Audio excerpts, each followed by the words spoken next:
Okay, guys, thank you for joining. The next in our series of Zoom workshops that we've had, obviously you guys, some of you have been in the ones previously. Hopefully we'll keep it short and sweet and some interesting content in here as well. Okay, so some of our ground rules that we normally kind of have as always. Meeting's being recorded, so please keep your cameras off. There should only be mine and Ziarab's which are on. If you want to participate, please do participate. You guys seem to be really quiet when we're on Zoom for some reason. And then when we're out and about or having football sessions and things like that, we can't get you guys to be quiet. Oh, yes. So please join in where you think it's appropriate. Even if you're not sure, you want to ask a question, we may not have all the answers, but we'll certainly have a discussion. And there'll be a little question coming up, a few questions coming up as well. Nothing to catch you out. It's just, just see what generally people think about stuff surrounding knife crime. So please go for it and honest answers. Right. Okay, so first things first, why are we talking about knife crime? Is it relevant? Is it something that used to be a big issue in the past, but isn't now? What do you guys think? Is it still an important issue? Yes, it's still an important issue right now. Okay, has anyone seen anything recently in the news that might have been relevant locally? So not locally, but there was an incident a few days ago in London where someone was trying to, sell some clothes, designer clothes, and then obviously he got attacked and he got stabbed, and unfortunately he died. Yeah. I saw a few things on WhatsApp, and it's interesting how everyone shares things like that quicker on WhatsApp than you see it in the news these days, isn't it? Okay, yeah, so obviously it's a really important issue for us still at the moment. It's still a big problem. So some of these figures that we're looking at is pre-COVID, pre-pandemic. And if you look at that statistic there, in the last few years in the run-up to the pandemic, knife crime across England and Wales has been going up year on year. I mean, that's kind of alarming when you think that, there's probably more workshops and more emphasis on this kind of stuff than ever before. And still, it's still a big, big problem.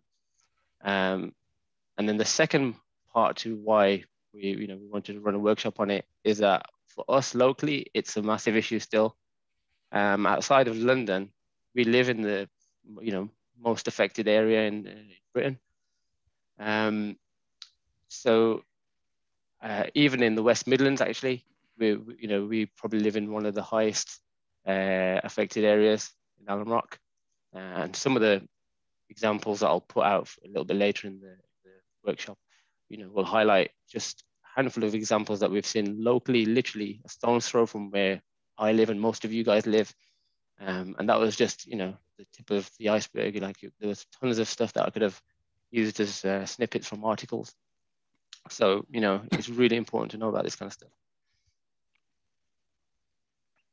Okay, so let's jump into a poll and see what you guys think about who is most affected or directly affected by knife crime.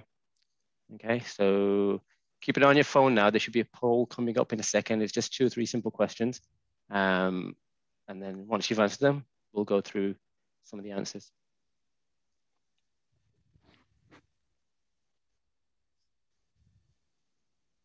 Okay, so the first question is asking who's most likely to be a victim of knife crime, males, females, or do you think it's equally likely?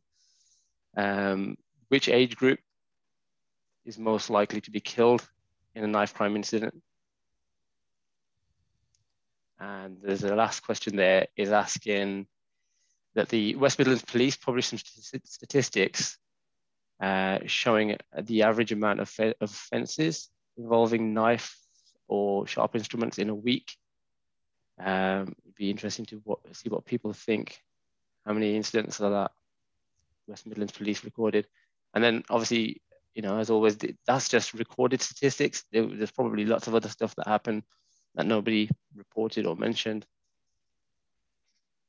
Okay, so we're still waiting for a few more votes. We've got about 3/4 of the votes in, or answers. Let's go.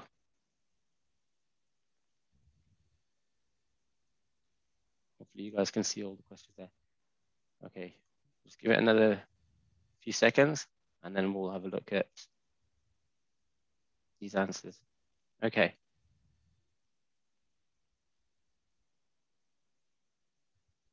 Right, okay, so we can see, hopefully you can see on your screens there. Everyone, pretty much, well, not everyone, but most of the people thought that males were more likely to be victims of knife crime. That's a good one for question 2. 18 to 24, you guys picked out as the age group most affected or most likely to be affected, and an even split between 33 and 61 incidents reported to West Midlands Police. And that figure was from 2018, so just, you know, not too far behind the pandemic. Yeah, so there we go. Look at this graph.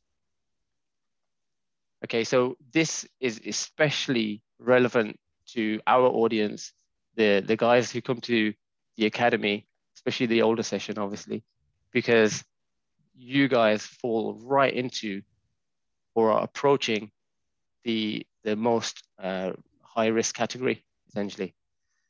So where the peak, obviously 18 to 24, and then above that, you know, you guys are directly affected. Zareb, what do you think? Yeah, you know, you're out there, you're at that age, you know, you're quite vulnerable at times. You know, it's happening around you. You know, we see an incident so often these days, you know, on the media.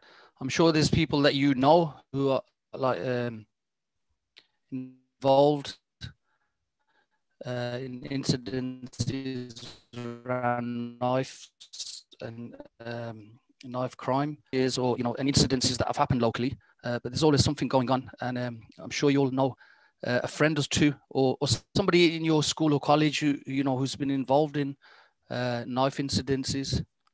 Mm-hmm. Okay.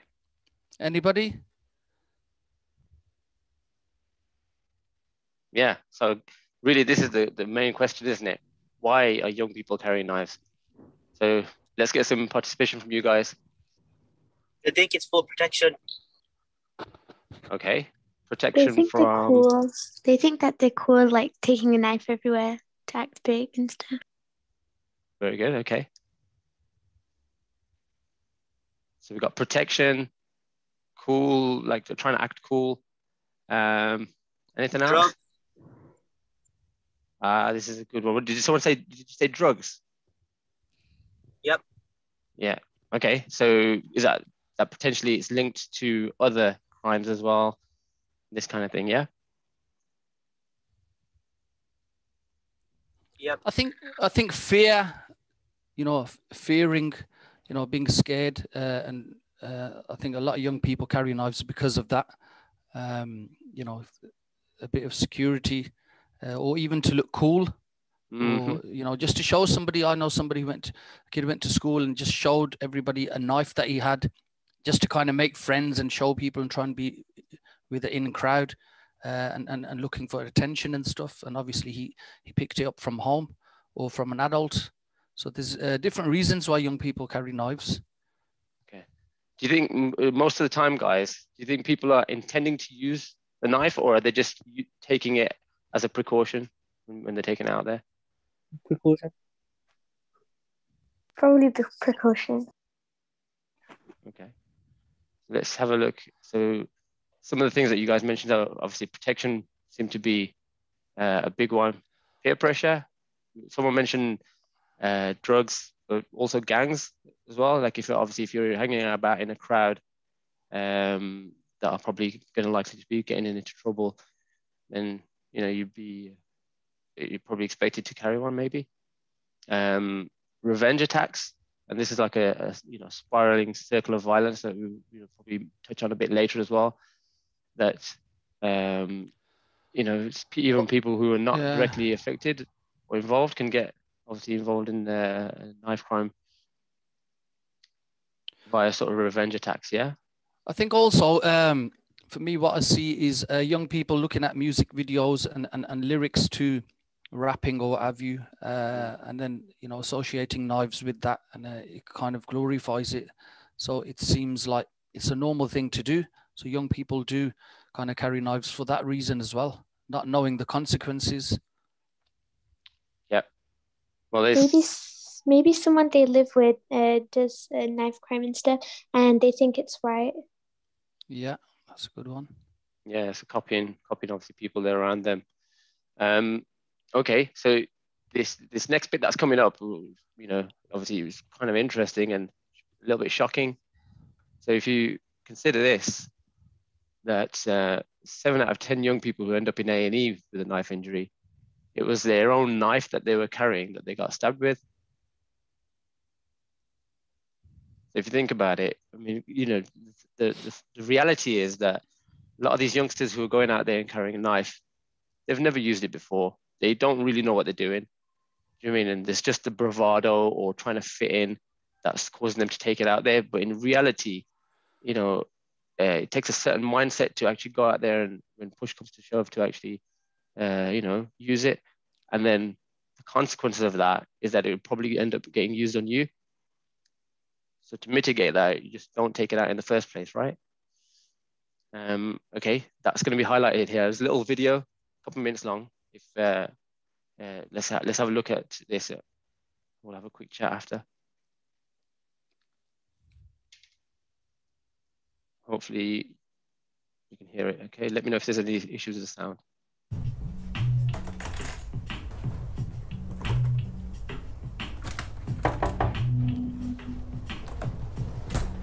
So I was just saying to him, I said, that's bang out of order. Yeah. What, you don't want to do this? What's the matter with you? They seem sure. They can't get away with it. We're going to do this, so don't worry.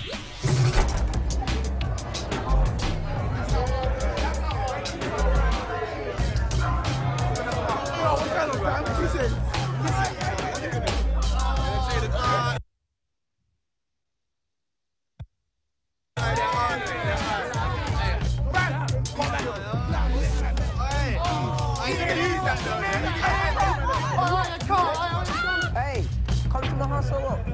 Come, man.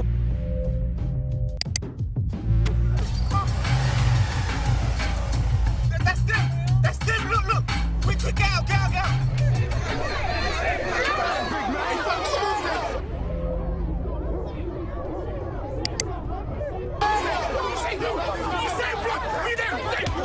I'm gonna hurt you, cuz! I stand! Pull out away! What, stab me then, blood? Do it then, innit? Stab me off, stab! Say sight! Stab me off, stab! Blood! What do it? What name, blood? Say sight! Say sight! Hey, what the fuck? He's nuts, man. What the heck, bro?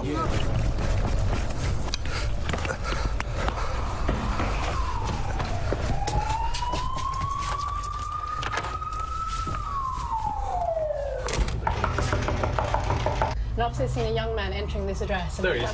Calm down, show me your hands.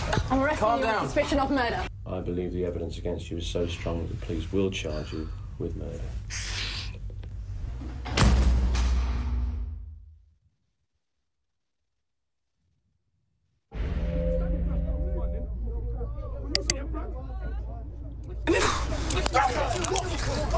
You're gonna come here with a knife and not use it, cuz? Are you dumb?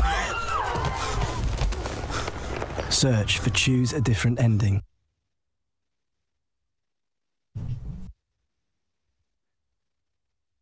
What did you guys think of that? He was influenced by his mates to take a knife, and then he ended up getting a life in jail. Yeah. So He got stabbed by his own knife. Have taken a knife. Yeah, someone just mentioned that he got stabbed by his own knife.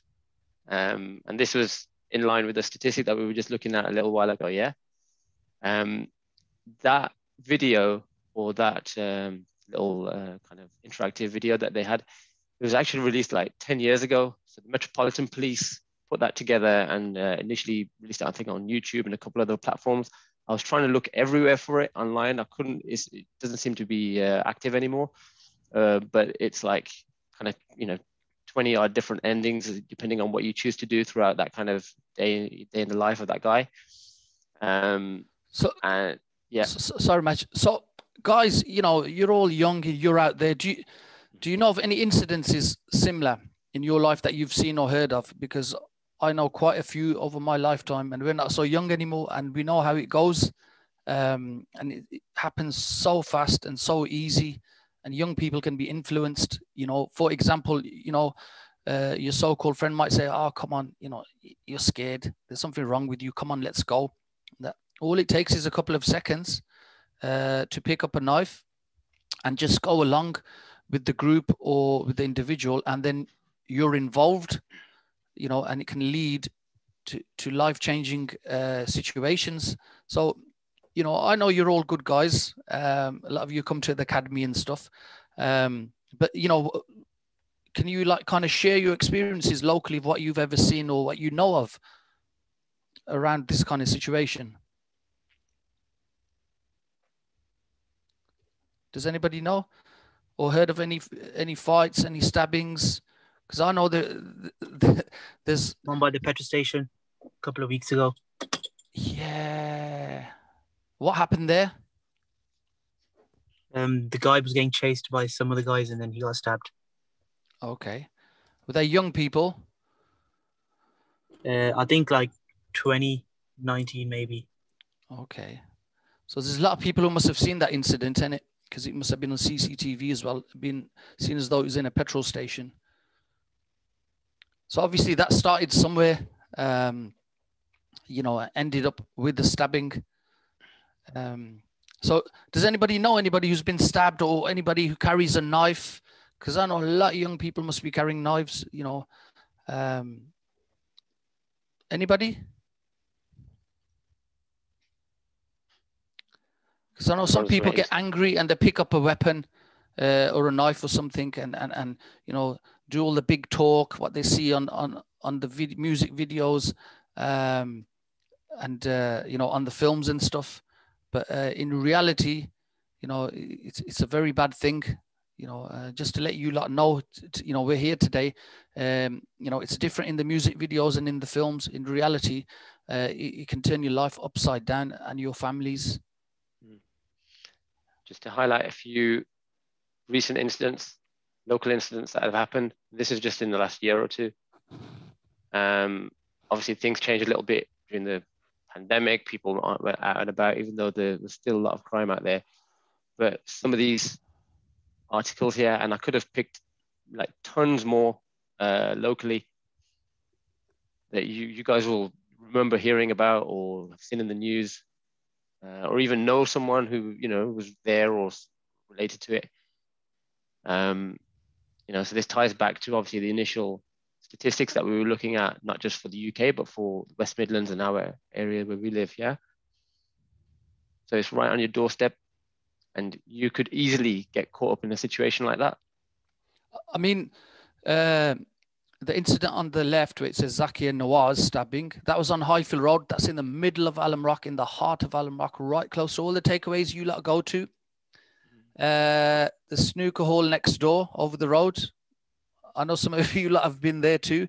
So it's right in front of your face every day when you're just walking down to the shop for your mom or your dad, picking something up or going to the takeaway. This is all around you every day.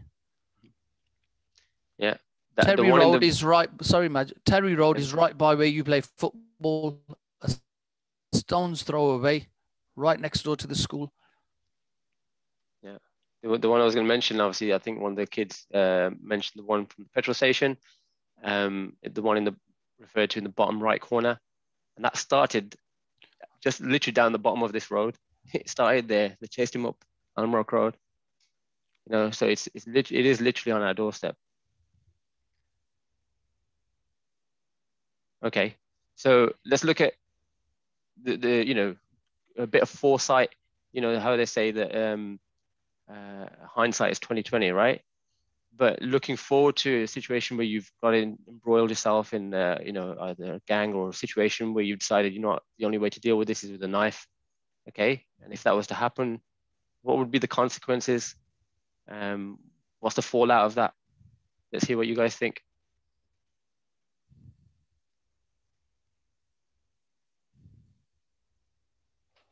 Take yourselves off mute, guys. Let's hear you.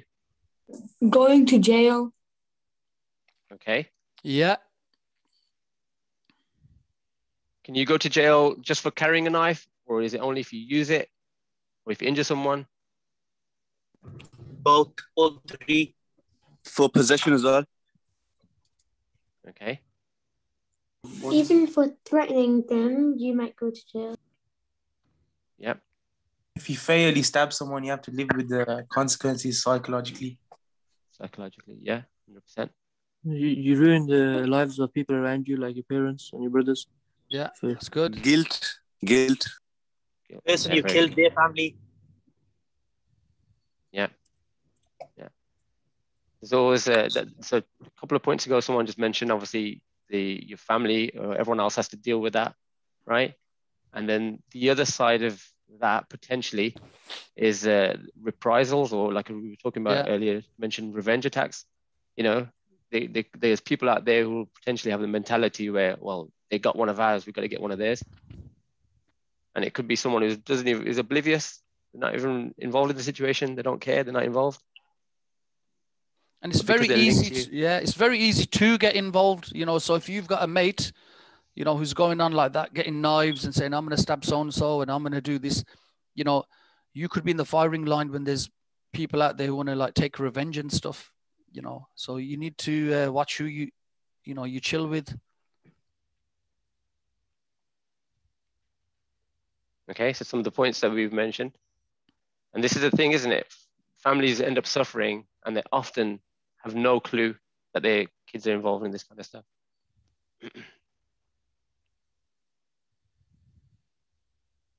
This was a saying in the bottom right corner that I would hear often, mentioned to uncles or parents or elders and everything. Oh, my mates. And they'd be like, well, when you're big, your mates aren't going to pay your bills. Yeah. And this is the truest thing. You get involved in, obviously crime in general, knife crime or whatever it is. And then the consequence is you're the one left there to pick up the pieces. Your friends who you were in the gang with or in the fight with probably wouldn't even come to visit you in prison.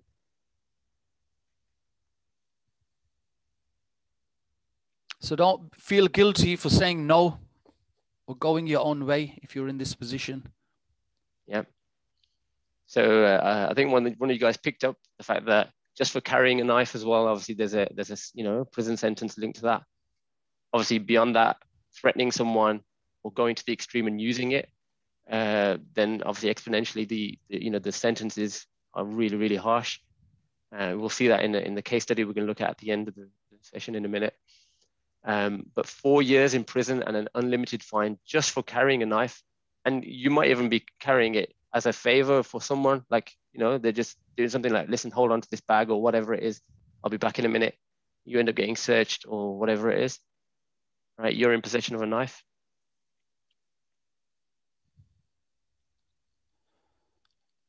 Anybody got any thoughts around that?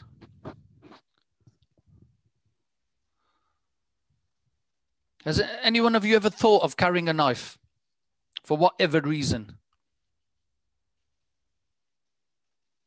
Well, that's good if you haven't. That makes me happy. They're just not coming off mute. I'm sure they've hung around with people who've talked about it. Definitely, maybe even been in situations where someone's mentioned it to them and stuff. Hopefully they're smart enough to know better than that. So, okay, what can we do? There's 2 or 3 things. That first of all, this is a question that I was, whilst I was kind of researching some of this stuff, I asked a couple of people whether they knew, for example, where our local anonymous weapon surrender bins are. They put them out sometimes, don't they, when they have a campaign. You can, anonymously surrender any weapons or knives and things like that. And, there's no consequences to that. No one's going to question you and say, well, why were you carrying it? Because you're obviously surrendering it. Does anyone know locally where we have any bins or drop-off points like that? There's one next to Green Lane Mosque. Yes, they had one. I'm not sure if it's still there, but there definitely was one there at one point. It might be, yeah, might still be there. Any more?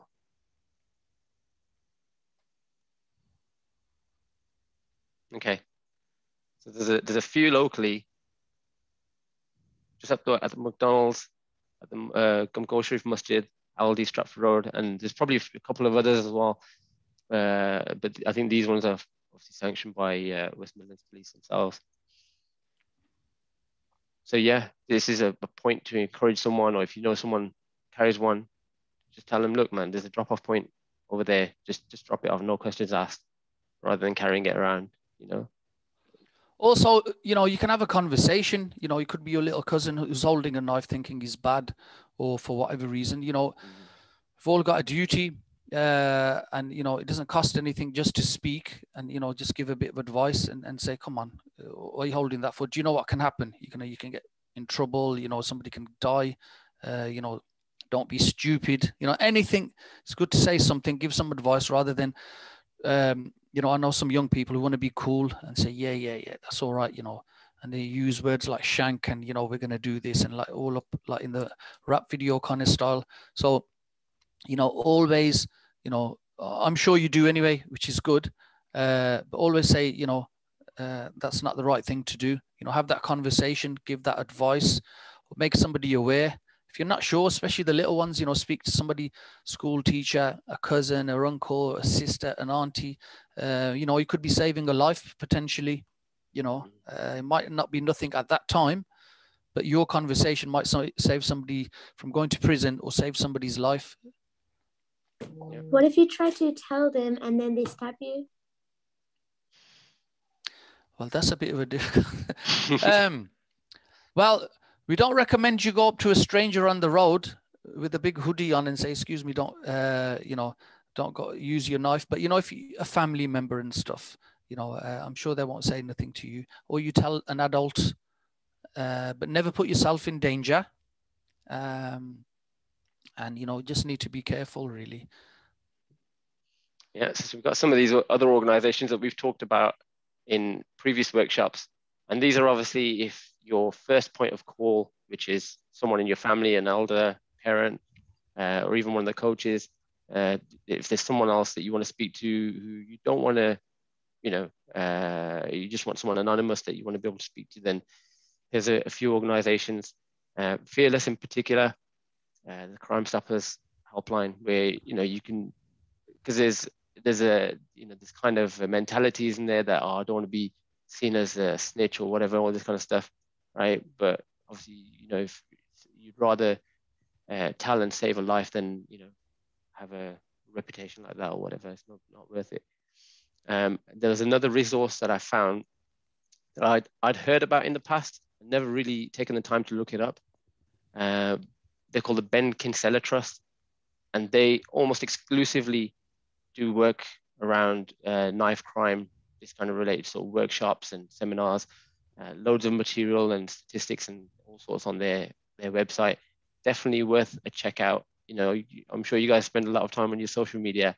If you just give this 5 minutes to have a look at some of the stuff that they got on there, honestly, it's really good website. Okay, Jared, was there anything else you wanted to mention before we jump into the last video? Because it's probably going to be the last thing that we cover. It's like a 7-8 minute video. Yeah, obviously we want to finish off on the video, but just before you see the video, I want the video to be the last thing you kind of see.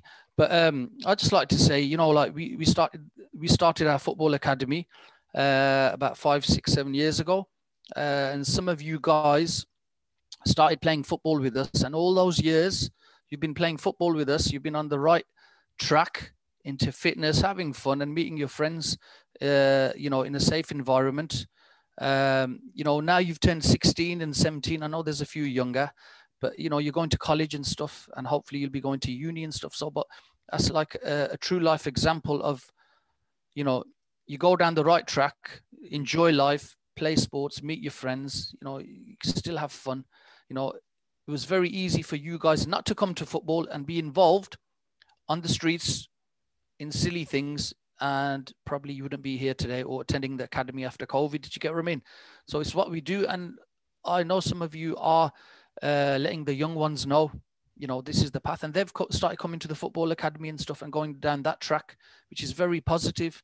So, you know, we've all got a responsibility. So, you know, well done, guys. You know, you've grown up in front of our eyes. You know, you're big men, you're taller than me and Madge now. Some of you like 6 foot plus. So, you know, well done, and see how fast time flies. You know, just it's about making the right choices, and for the young ones coming up too. So please watch this video. It's quite hard hitting, but it's good and it's real. Yeah. After the video, which is like 7-8 minutes long, you know, we'll open up if there's any questions. Otherwise, we'll call it a day. That'll wrap us up around about 45 minutes. So don't want to obviously take too long of your afternoon. Cool. So just keep an eye on this. This is really interesting, real life case study.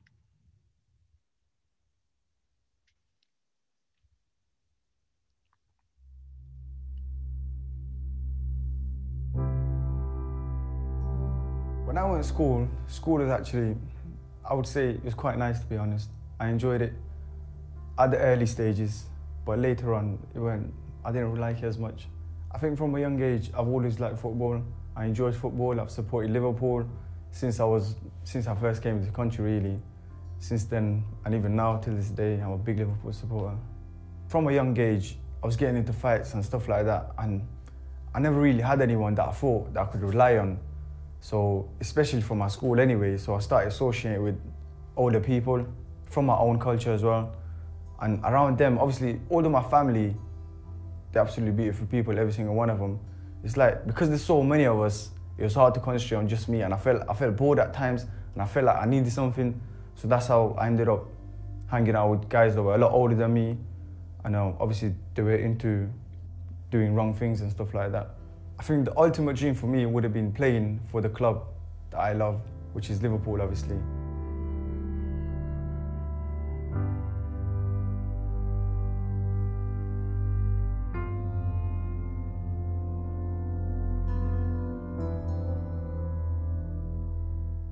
At the moment, I'm in prison. I've done 4 years in jail, and I've got another 15 years to go.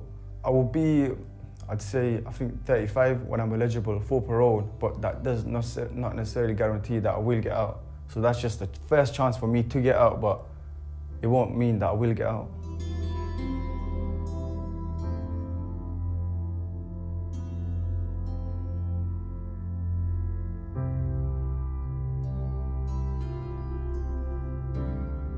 I went out with a knife, but not trying to attack people. I just went out there feeling that I need to protect myself.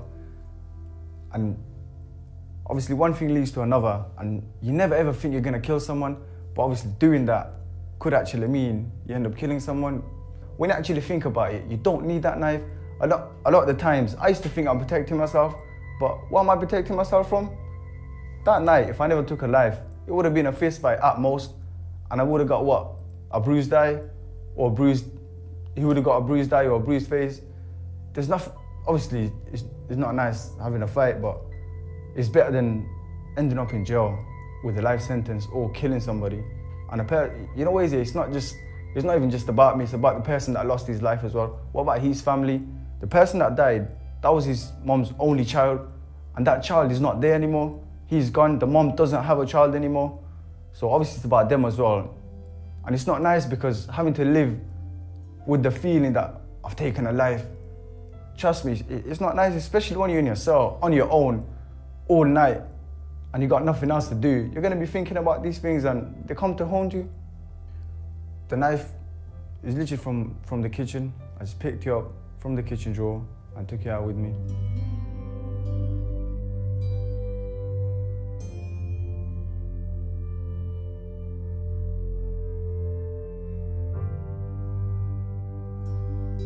So basically there I was walking literally to the shop, 2 blocks in front of me, nothing's different, everything's the same. And then we see each other get into a fight. 30 seconds later, my whole life is different. Everything about my life is different. And it went, yeah, everything was different, everything changed. That moment changed my whole life for the worse. Obviously, after it happened, I was in a state of shock, really. I didn't know what to do. I was thinking, what have I done? And I was a bit lost. I didn't want to turn to my family because I thought, what would they say? And at the same time, I didn't want to go to jail. So obviously, I was literally lost.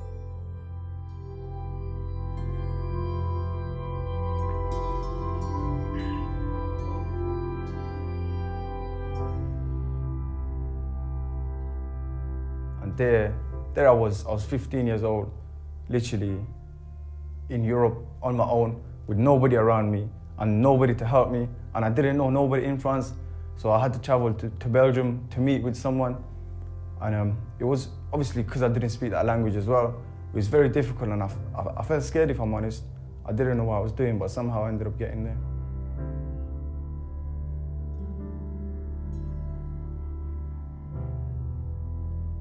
I was banged up basically for 23 hours a day. I was out for 1 hour a day. And sometimes when I get into trouble, I would have no TV and I'd be banged up for 23 hours a day with no TV, just looking at the ceilings, literally. There's nothing to do. You're basically stuck in a place where you can't go nowhere and you can't do nothing. I've been in jail 4 years, and since I've been in jail, I've had a little sister, I've had a niece and a nephew. And it's so crazy because although it's been quite a while since they were born, I've only seen my baby sister probably 3 or 4 times, literally, and she probably doesn't know who I am. It's sad really, because they're gonna grow up probably not knowing me, although they're gonna come see me and that. It's not the same as growing up with someone. And even when they do come see me, it's gonna be like, what, once every 2 months, once every 3 months.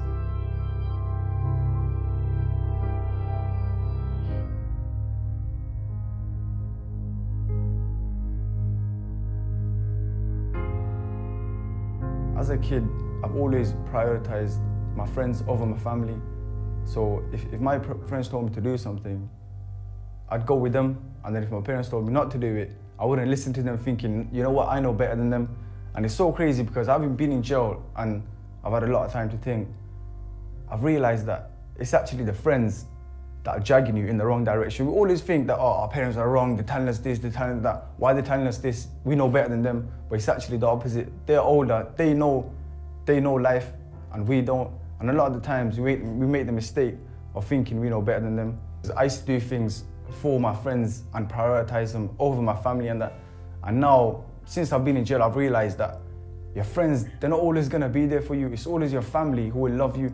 Ask me how many friends come to see me. None. I tell you that. And the funniest thing is, a lot of them actually say to other people that they come see me, but they actually don't. They're only saying that to like show off later. Yeah, I go see me in jail, this is that. They don't come to see me. The only people that come to see me is my family.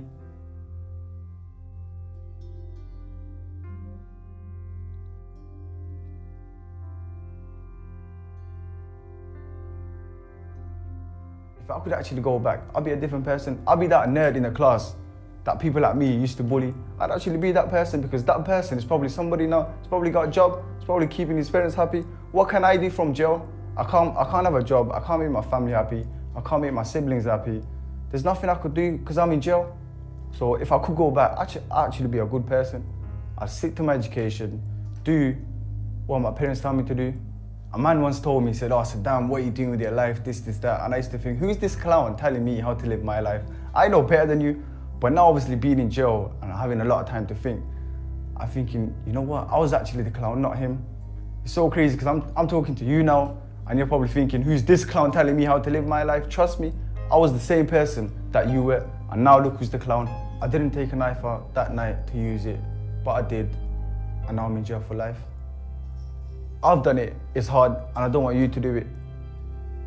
I wouldn't want no one to go through what I'm going through. That is why, that's the only reason I'm telling you not to carry a knife. It is not beneficial for me. Honestly, it's not gonna make a difference for me whether you go kill somebody or if you carry a knife or if you don't. But because of what I'm going through, I don't want nobody else to go through it. And sometimes it's hard for people to understand that because they don't really know nobody that's going through it. Because I'm going through it, I don't want you to go through it. That's the only reason I'm telling you not to carry a knife.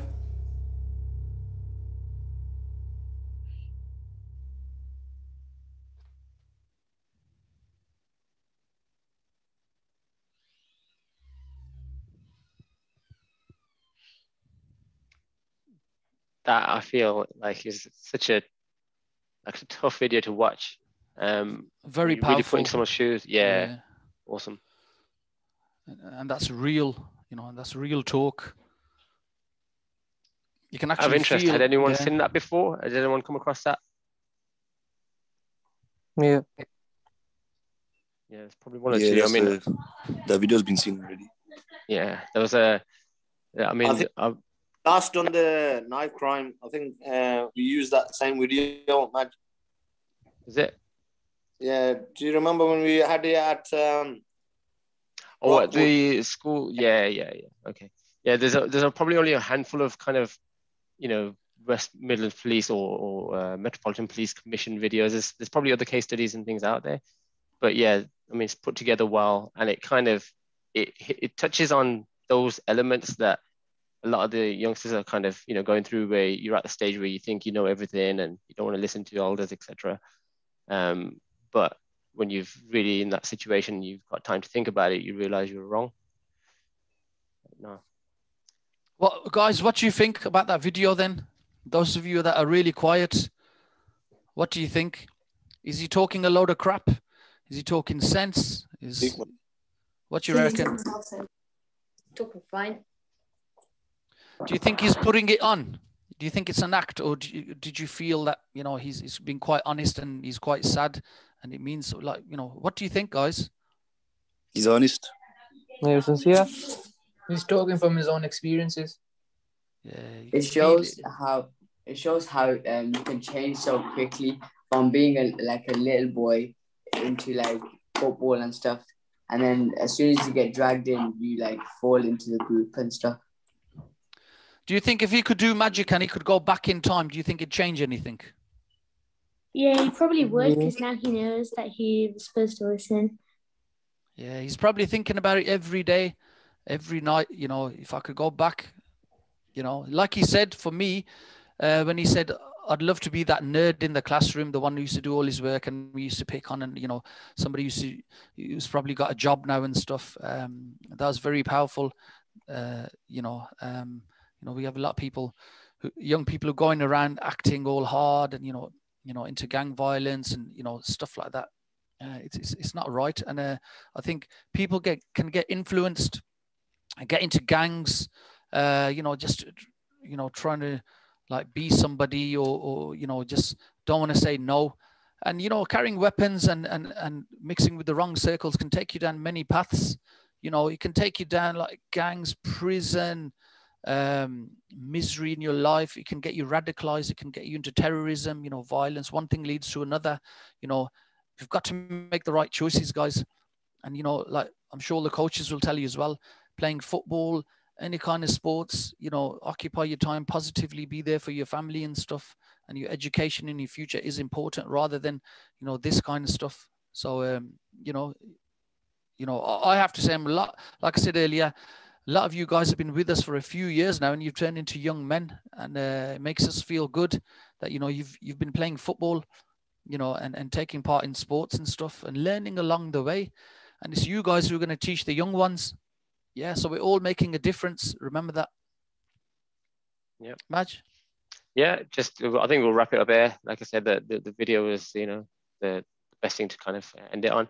We'll catch up with you guys soon. Stay safe. We've only got like a handful more weeks before hopefully we can get some sessions and everything back on. So we can't wait till football's back on, guys, and hopefully after Ramadan, if all is well.